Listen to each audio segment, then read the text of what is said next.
Hey everyone!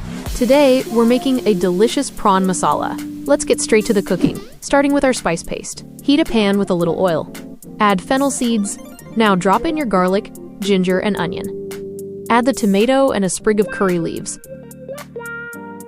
Now for the ground spices: coriander powder, garam masala, and chili powder. Fry this for just 2 minutes. Stir in the grated coconut. Turn off the heat and let it cool. Once cool, grind this mixture into a fine paste. Keep it aside.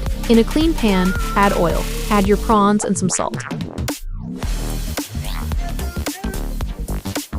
Fry them quickly for just 2 minutes, then transfer them out.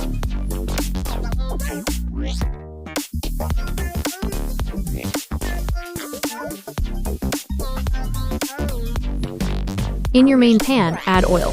Add the fennel seeds, onion, and curry leaves. Add the crushed ginger and garlic. Cook for a minute. Now add your final dry spices: turmeric, coriander powder, garam masala, and chili powder.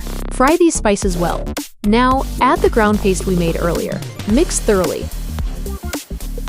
Return the prawns to the pan. Add salt and some water to get your desired curry consistency.